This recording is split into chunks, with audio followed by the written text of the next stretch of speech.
Hola queridos hermanos, bienvenidos al canal UCB Punta Mira. Esperamos que este contenido sea edificante para ti. Te invito a que lo compartas y así bendecir a los demás. En el coche, ¿ya?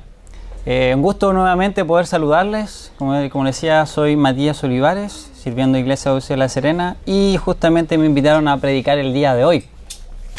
Y justo lo que me encargaron predicar es un tema que realmente me apasiona mucho. Lo he estudiado mucho y la verdad estaba muy animado con respecto a Corintios. Creo que cada uno que empieza a estudiar una carta se vuelve la favorita de cada uno que lo empieza a estudiar. Después pasa otra carta y dice, esta es mi carta favorita, y al final ahí vemos cómo la palabra del Señor es perfecta en ese sentido. Ahora, quiero llevarlos a 1 Corintios capítulo 6. 1 Corintios capítulo 6, versículo del 9 al 11. Me habían dicho del 9 al 10, ¿ya? Pero la verdad me agarré un poquito del 11 porque la idea no terminaba en el 10. Así que tuve que extenderme hasta el 11, así que pido perdón por mi atrevimiento, queridos hermanos. Bueno, entendiendo un poquito de qué se trata la carta, ¿ya? Tenemos que entender que en los días del apóstol Pablo, Corinto era la capital de la provincia de Acaya y la sede del procónsul romano. Lo podemos ver en Hechos 18:2, dice, pero siendo Galión procónsul de Acaya, los judíos se levantaban de común acuerdo contra Pablo y le llevaron al tribunal. Su estado moral era notorio por su libertinaje y aún en la degeneración del mundo gentil, de modo que corintianizar era una expresión proverbial en ese entonces que significaba justamente personas que practicaban la lujuria. Entonces, el pueblo de Corintios, ¿ya? La ciudad de Corinto, se hallaba justamente en un peligro de gran pureza para los cristianos que estaban ahí. Tenemos que entender que la presión que tenían justamente los cristianos al estar en una ciudad muy contaminada con la lujuria y con cada uno de los pecados que vamos a estar viendo y analizando más adelante, justamente motivó también a Pablo a escribir esta carta, porque habían ciertas cosas que corregir en la iglesia de Corinto. Era necesario corregirla en la iglesia de Corinto. Y dentro del contexto tenemos que entender que Pablo fundó esta iglesia. Fundó esta iglesia y él sentía un cariño especial por ella y por cada una también de las cartas que él enviaba. Él sentía un amor y un cariño por cada una de las iglesias que él le escribía. Así, como vemos en los capítulos anteriores, eran exhortaciones bastante directas justamente de los problemas que había en Corinto, ¿ya? Y el comportamiento en la iglesia, y cómo la influencia del pecado de los no creyentes había calado tan hondo que los creyentes empezaban a comportarse prácticamente como no creyentes. Si nosotros analizamos el versículo 9 y le damos lectura, versículo 9, 10 y 11. Acá me dijeron que usaban otra versión, así que me tuve que acomodar a la versión que me habían solicitado. Dice, ¿o no sabéis que los injustos no heredarán el reino de Dios? No os dejéis engañar, ni los inmorales, ni los idólatras, ni los adúlteros, ni los afeminados, ni los homosexuales, ni los ladrones, ni los avaros, ni los borrachos, ni los difamadores, ni los estafadores heredarán el reino de Dios. Y esto es alguno de vosotros, pero fuisteis lavados, pero fuisteis santificados, pero fuisteis justificados en el nombre del Señor Jesucristo, en el Espíritu de nuestro Dios. Antes de irnos de lleno un poquito al texto, vamos a dar un poquito del contexto a los versículos anteriores para ver de qué realmente Pablo está hablando en el versículo 9, 10 y 11. Y lo que pasaba, como había dicho anteriormente, la influencia que había generado los no creyentes gentiles había tenido repercusiones de cómo funcionaba estructuralmente la iglesia. ¿Qué es lo que pasaba? Los miembros de la congregación estaban acudiendo a cortes paganas para arreglar sus diferencias. Los cristianos debían obviamente ser capaces de hacerlo entre ellos mismos, pero Pablo le dice con estas palabras, ¿se atreve alguno de vosotros cuando tiene un asunto contra otro llevar el asunto ante los injustos y no delante de los santos? Algunas traducciones ya lo pone como incrédulos o inconversos, pero la traducción más exacta la podemos encontrar justamente en la Reina Valera, que dice, ¿cómo podían los cristianos esperar justicia de los injustos. Entonces, ¿qué es lo que estaba pasando en la iglesia de Corinto? Es que ellos no podían resolver sus conflictos entre ellos, entre los hermanos de la congregación, porque justamente el mundo estaba tan contaminado y había contaminado a la iglesia de Corinto que acudían a cortes paganas. Personas que no eran creyentes, personas que no defendían la fe, a justamente resolver problemas entre cristianos. Y eso era un peligro para la iglesia. Y justamente Pablo está exhortando a corregir esa conducta. Por eso cuando comienza la palabra, y nos vamos de lleno a los versículos, dice, o no sabéis, comienza con una pregunta.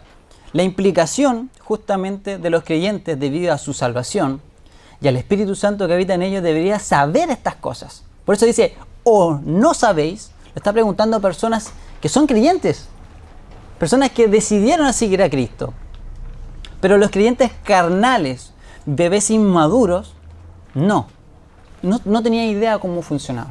Tenemos que entender que todos dentro de una iglesia, no todos son maduros, no tienen todos los dones y talentos, cada una persona tiene madurez mayores que otros, algunos son bebés espirituales, y está bien, porque es parte justamente de las personas que están en la iglesia.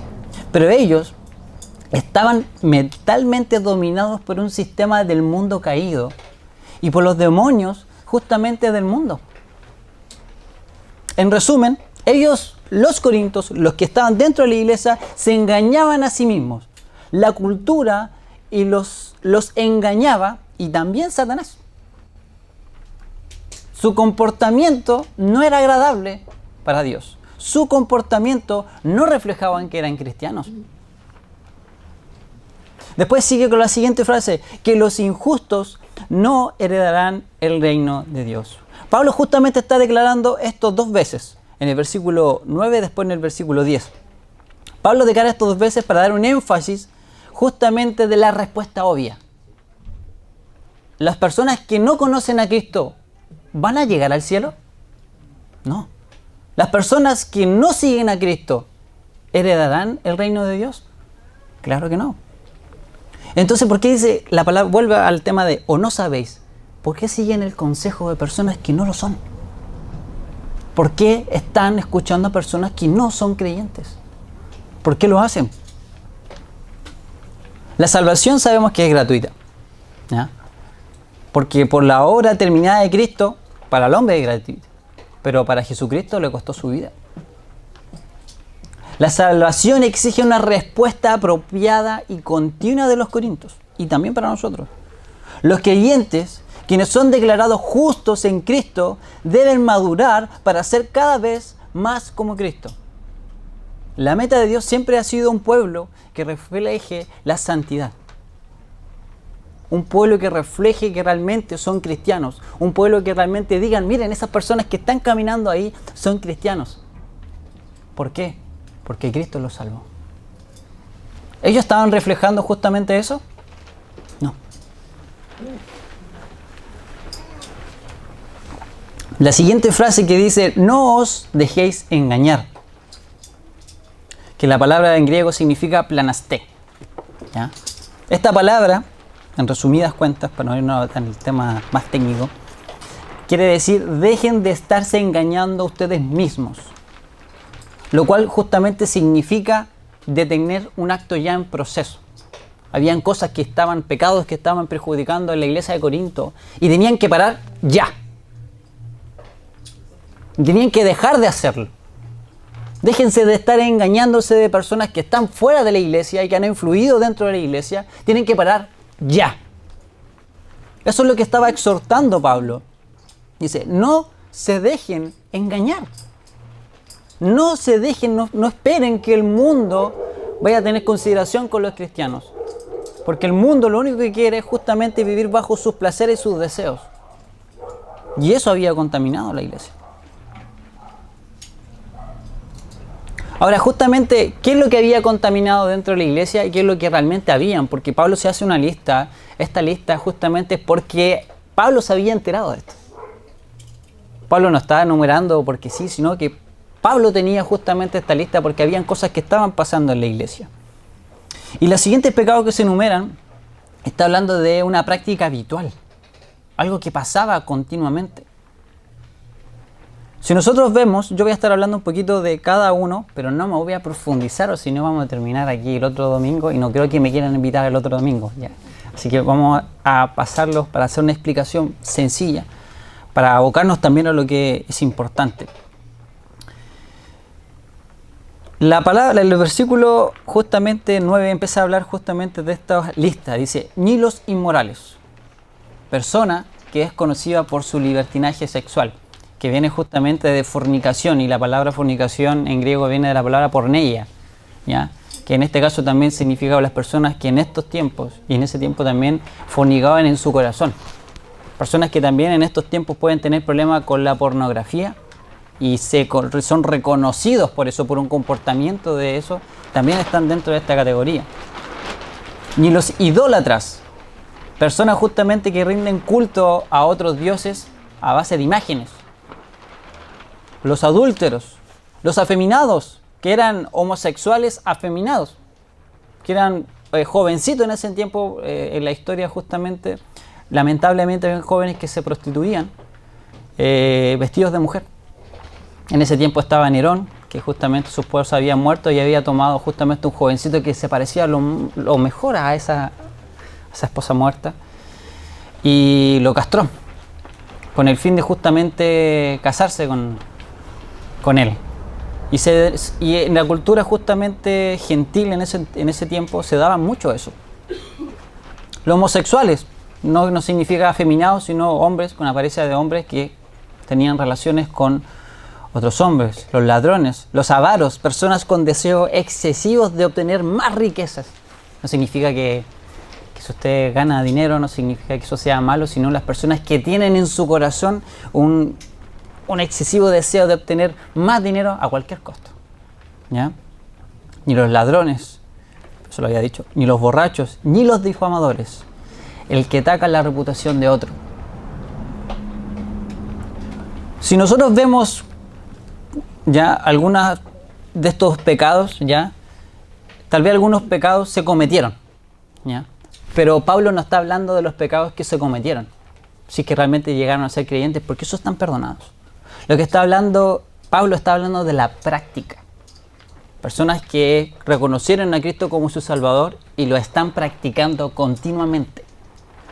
Si nosotros vemos en Gálatas 5:21, que este es un tenor de muchas cartas de Pablo, en el cual no solamente en esta iglesia pasaba eso, sino en muchas iglesias. Dice, envidias, homicidios, borracheras, orgías y cosas semejantes a estas, acerca de las cuales os amonesto, como ya os lo he dicho antes, que los que practican tales cosas no heredarán el reino de Dios. Practican. Ahí está justamente la diferencia con respecto a eso. Qué espantosa lista de pecados que nosotros podemos ver justamente en versículos 9 y 10. Y justamente, y todo aquel que vive en estos pecados y no se arrepiente de ellos, ni vuelve a Dios en busca del perdón, Pablo les anuncia con toda solemnidad y con todo el amor que no heredarán el reino de Dios. Y habíamos dicho que es la voz del juicio que Pablo está justamente diciendo a los de Corinto, se repite 2 veces. No heredarán el reino de Dios. Los que cometen estos pecados como práctica no heredarán el reino de Dios. Y ahora puede estar retumbando en nuestras cabezas una pregunta que es válida. ¿Puede un cristiano continuar cometiendo estos pecados y ser salvo? ¿Algunos de los que están acá tendrán una convicción con respecto a eso?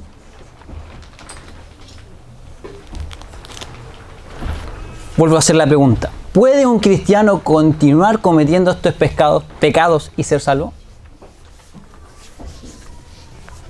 No sin consecuencias divinas.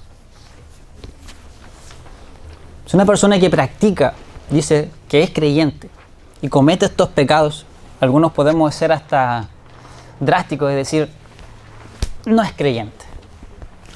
Y puede que sea así. Pero Pablo le está hablando justamente a una iglesia que eran creyentes.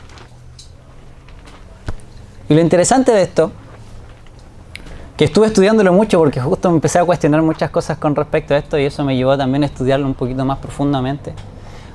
Pero el texto ya da la respuesta respecto a esto. Dice, ¿puede un cristiano continuar cometiendo estos pecados y ser salvo? No sin consecuencias divinas tales como pérdida de la comunión con Dios, pérdida de la guía y la dirección del Espíritu Santo, pérdida de la seguridad de salvación, cuestionándose realmente si estoy haciendo estos actos, realmente si soy salvo. Pérdida de la paz, pérdida de la oración eficaz, pérdida de la verdadera adoración y pérdida del gozo y pérdida del poder para testificar. Obviamente con personal hablando y también con sus acciones. Y justamente Pablo no podía conocerlos directamente a cada una de las personas que estaban ahí, identificar si no eran creyentes. Pero vemos que si una iglesia que estaba en un contexto completamente impregnado de pecado, ¿ya? Y ellos justamente escuchaban a personas que no eran creyentes y les costaba justamente cuidar de su santidad, estaban en un contexto muy diferente al que nosotros podemos estar. Había gente que era creyente en esa iglesia y tenía problemas. Y justamente Pablo les escribe porque les dice, si es que están en estas cosas y permanecen en estas prácticas, y es constante y no hay un arrepentimiento, es muy probable que no sean creyentes. Pero si tú cometes este pecado y te arrepientes, hay evidencia de ese arrepentimiento, que el fruto justamente de los que son salvos es el arrepentimiento. Entonces Pablo le está hablando justamente a personas que decidan y tomen justamente el paso de decir, hasta aquí, no puedo seguir con esto. No puedo seguir con estos pecados que realmente representan a personas que no son creyentes. En 1 Corintios 6:11, y por eso quise tomar este versículo, porque terminaba la idea justamente con el versículo 11, dice, y esto eres alguno de vosotros, pero fuiste lavados, pero fuiste santificados, pero fuiste justificados en el nombre del Señor Jesucristo y en el Espíritu Santo de nuestro Dios. Y esto erais algunos, lo cual expresa una acción continua en tiempo pasado. Esto muestra justamente la oscuridad moral de la cultura pagana en esos tiempos, pero también muestra la admirable gracia y poder transformador del Evangelio de Dios en Cristo. Pablo está diciendo que a pesar del contexto donde había mucho pecado, ¿ya? Habían personas que habían sido salvadas, que habían sido regeneradas, que habían sido apartadas para el Señor. Y lo bonito de todo esto es que las vidas cambiadas de estos paganos convertidos era un poderoso justamente testimonio del Evangelio. Tenemos que entender de lo que nosotros estamos viendo en estos tiempos, en ese tiempo se triplicaba. Era mucho peor como nosotros podemos verlo en estos momentos. En Chile hemos visto cosas horribles, pero en ese tiempo vemos justamente la lujuria del hombre en una cosa atroz. Era horrible. Pero a pesar de eso habían personas que han sido transformadas por el poder de Cristo y habían llegado a conocer al Señor. Y después sigue, dice, esto eres alguno de vosotros. Y hay tres cosas en el texto, ¿ya? Que justamente son tres acontecimientos espirituales diferentes. El primero es lavados, el segundo es santificados y justificados. Cuando hablaba de fuiste lavados, ¿ya?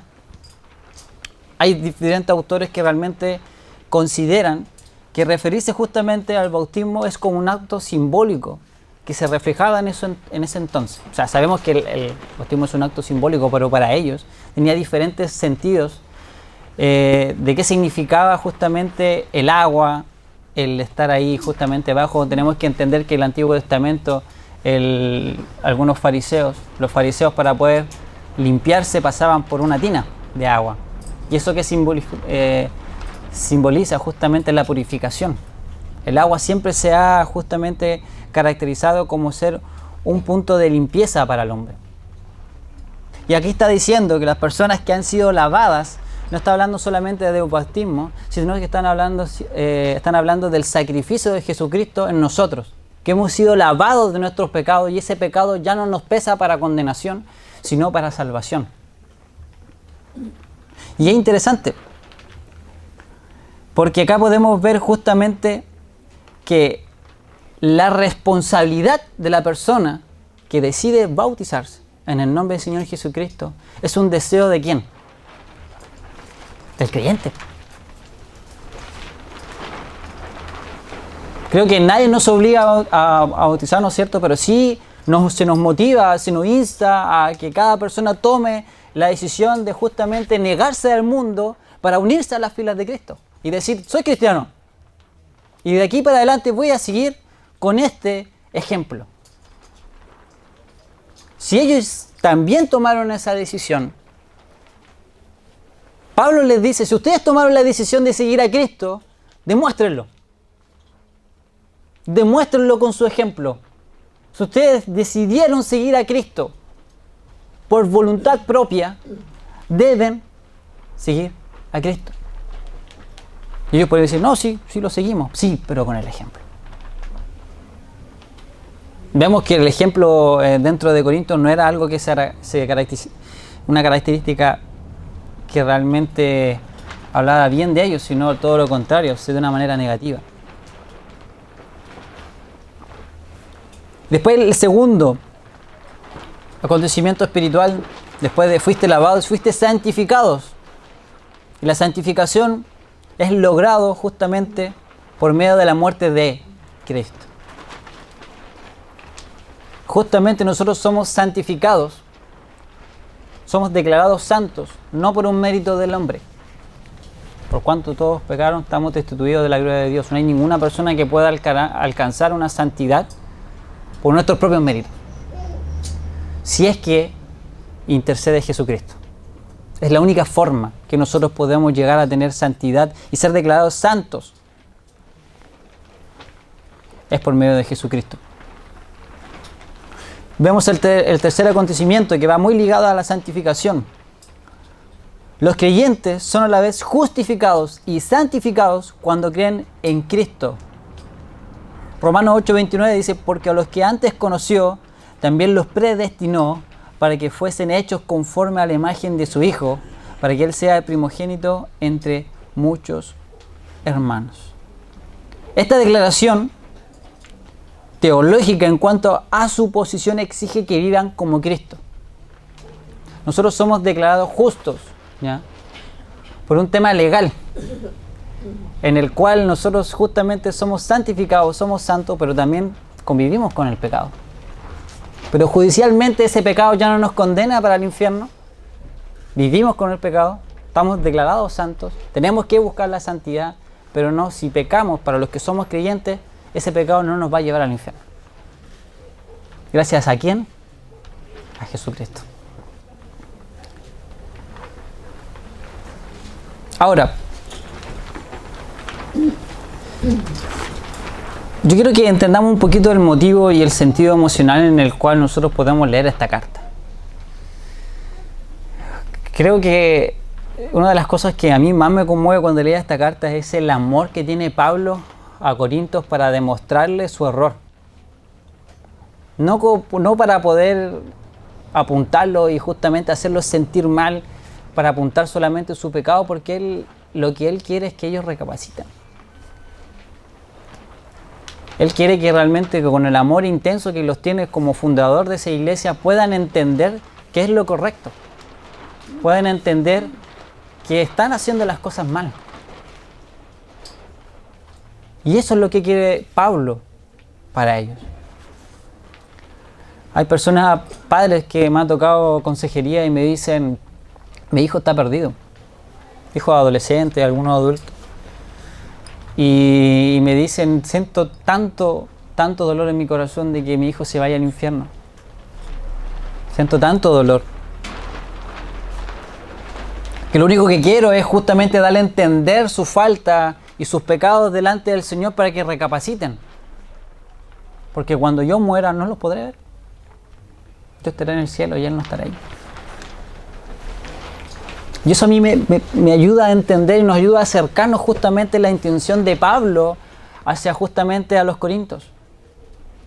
A pesar de su comportamiento, a pesar de justamente de lo mal que ellos estaban, Pablo los amaba.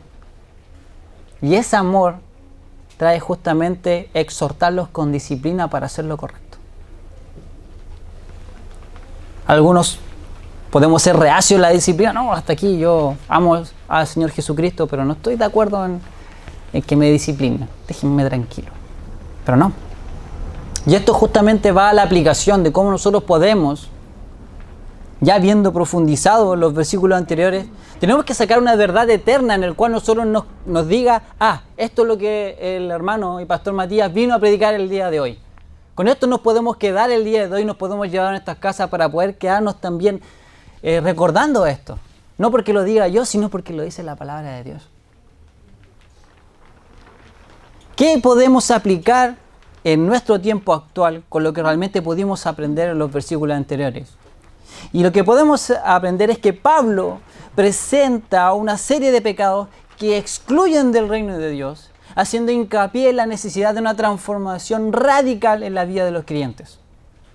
A pesar de que estos pecados abarcaron una variedad de áreas, desde la inmoralidad sexual hasta la avaricia, la difamación, Pablo advierte, no solamente a los corintios, sino a nosotros, que por extensión, aquellos que practican estos pecados no heredarán el reino de Dios. Vuelvo a repetir, para las personas que practican estos pecados no heredarán el reino de Dios.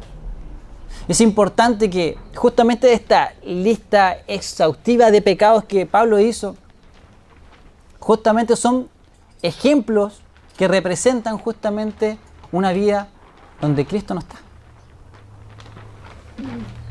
Y en lugar de concentrarse en los pecados específicos mencionados, el énfasis que quiere hacer Pablo es que los creyentes deben vivir de manera que honremos a Dios en todas las áreas de nuestra vida.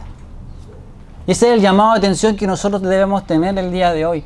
Que cada una de nuestras áreas honren a Dios en todo lo que hacemos. Y eso nos sugiere una pregunta a nosotros mismos, que no es necesario que me respondan ahora, sino en sus corazones. Y realmente en todas las áreas que yo estoy como cristiano, ¿honran a Dios?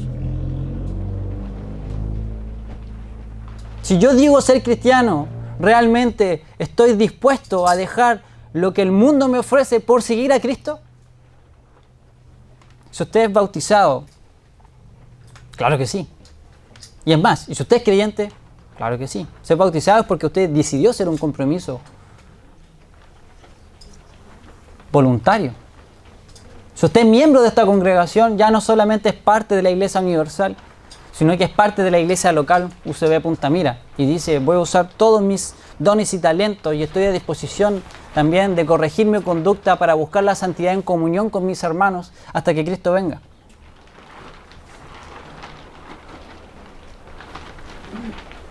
Donde la moralidad parece relativa en estos tiempos y la influencia cultural va en contra de los valores cristianos, la enseñanza de Pablo toma mucho más importancia el día de hoy en estos tiempos. Porque los creyentes somos llamados a mantenernos firmes en su fe y a no dejarse influenciar por las normas del mundo que nos rodea. Es triste ver cómo iglesias realmente se dejan influenciar por el mundo. Vemos como la Iglesia Católica está tomando decisiones por presión del mundo. Vemos como el ser homosexual y casar a homosexuales antiguamente no se daba, pero cómo el mundo se ha degenerado de tal manera que hay iglesias en Estados Unidos que permiten matrimonios entre el mismo sexo.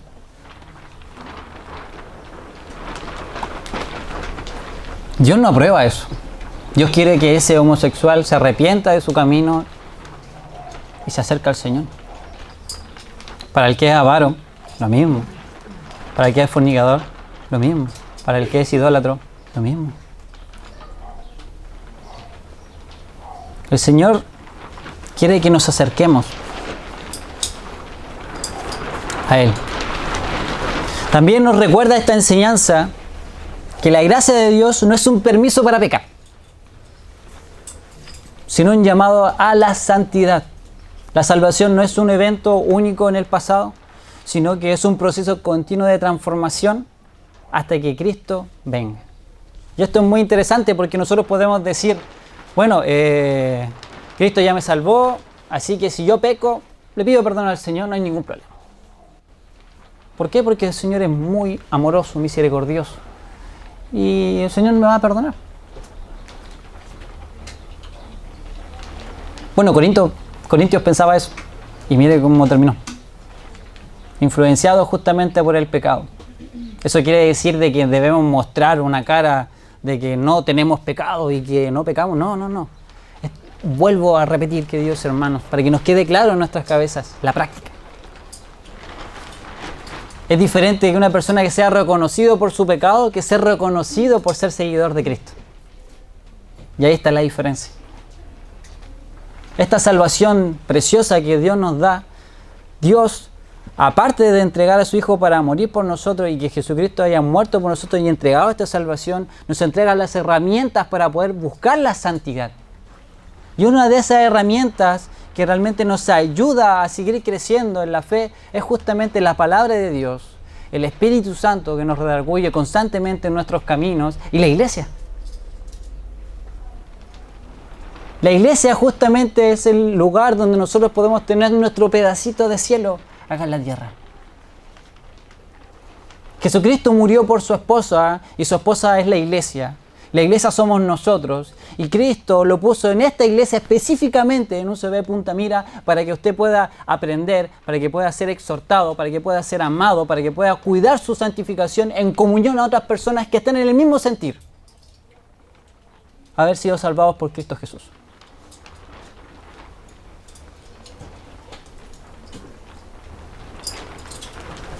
Hay una de las cosas que nosotros estamos trabajando en nuestra iglesia, el UCB La Serena, y es justamente en ir reforzando la membresía de nuestra congregación. Ha cambiado mucho la forma de cómo hemos recibido miembros y cómo lo estamos haciendo ahora, con el fin de no excluir, decir, no, usted no es especial, así que no es miembro, así que usted no juega. No, con el fin de cuidar la santidad de la congregación. Hemos estado haciendo hincapié de una de las cosas que realmente yo vi por años antes de llegar a servir como líder, como pastor en mi congregación, y es cómo nosotros hemos mal ocupado la disciplina dentro de una congregación. En cuanto a una persona llegara a pecar y llegara a fornicación o cualquier otro pecado que realmente sea contra la carne, se le exponía públicamente y no se preocupaban de la restauración, sino se apuntaba justamente en apuntar su pecado, exponerlo públicamente, y al final no generaba algún momento de que esa persona pudiera ser restaurada. ¿Por qué? Porque no sabemos cómo hacerlo. ¿Hay alguna forma de que nosotros podamos realmente que una persona llegara a fornicar, ¿cierto? O tener algún otro pecado contra la carne en el cual no podamos nosotros restaurarle? Porque ¿qué sacamos de que Pablo predicara justamente esto y las personas se arrepientan y cada uno de los hermanos realmente se odiaran porque cometieron ese pecado? Sin fin de justamente de estar entre personas que dejaron de ser pecadores, que si pecamos, que seamos exhortados, animados para tener un camino hacia Cristo y podamos seguirle a Él en comunión con nuestros hermanos. A veces vemos como el pecado, este pecó, así que dejémoslo aparte. No. Jesús nunca nos dejó aparte cuando pecamos. Tenemos la libertad y la dirección directa en poder pedirle perdón por nuestro pecado al Señor Jesucristo y buscar amor y restauración en Él. Y así nosotros debemos comportarnos. Cristo nos amó primero. No teníamos ningún mérito de salvación, queridos hermanos, para poder obtener esta preciosa salvación, pero Cristo nos salvó por amor. No éramos dignos de amar, no éramos dignos de ningún aspecto que nosotros podamos pensar con respecto a la salvación, pero Cristo nos salvó. ¿Qué pasa si nuestro hermano se cae? Somos muy buenos para apuntar, pero ¿estamos dispuestos a restaurar a mi hermano? Pablo estaba haciendo esto. Él quería que recapacitaran, que dejaran de caminar de una manera que es incorrecta para caminar hacia la santidad. Por lo general, en mis predicaciones, cuando termino, y esta es la conclusión, termino con preguntas que nos hacen meditar un poquito sobre el texto. Y estas preguntas dicen así: ¿estoy consciente de los pecados en mi vida que podrían excluirme del reino de Dios? ¿Estoy dispuesto o dispuesta a abandonar esos pecados y buscar la transformación que Dios quiere hacer en mí? ¿Qué áreas de mi vida necesitan ser purificadas y santificadas por el poder del Espíritu Santo? ¿Estoy dispuesto o dispuesta a depender del Espíritu Santo y a buscar la ayuda de otros creyentes para vencer el pecado en mi vida? ¿Estoy viviendo de la manera que mi vida refleje el carácter de Dios y sea un testimonio de su gracia transformadora? Y termino con la última pregunta, dice: ¿qué pasos prácticos puedo tomar hoy para alejarme del pecado y acercarme más a Dios en santidad y obediencia?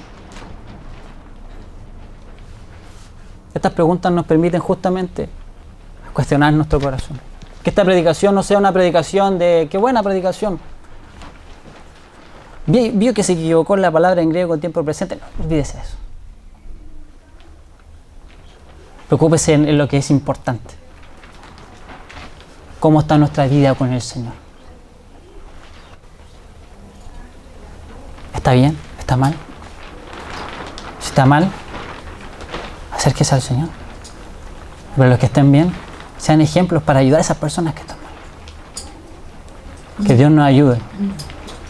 Que Dios nos siga guiando en todo esto. Porque yo lo único que veo en esta carta, más que apuntar el pecado, veo amor. Por personas que están caminando mal. El propósito de los creyentes es que nosotros tenemos esto. Y hay personas que están condenadas hacia la salvación por medio de la palabra. Y las personas que están practicando el pecado, corregirla para buscar santidad. Oremos. Señor, te damos gracias por tu amor, por tu misericordia, porque lo que encontramos el día de hoy en esta carta es una iglesia desordenada, una iglesia que tenía pecados, iglesias que realmente no estaba bien. Pero en vez de ver condenación, solamente vemos que ellos están exhortando justamente a personas que están mal a caminar por un buen camino en el cual tú ya cimentaste por tu sacrificio por nosotros. Ayúdanos también a entender de esta carta, a entender de estos textos, que nos permite entender de que nosotros, si somos cristianos, debemos mostrar con nuestro ejemplo. Ayúdanos a santificar nuestra vida, ayúdanos a acercarnos también más a Cristo a través de la palabra de Dios, acercarnos también a nuestra iglesia, a ser confrontados, exhortados, animados, amados por nuestra congregación con el fin de buscar esta santidad hasta que tú vengas. Te damos gracias, Señor, en el nombre del Señor, por tus méritos. Amén. Amén.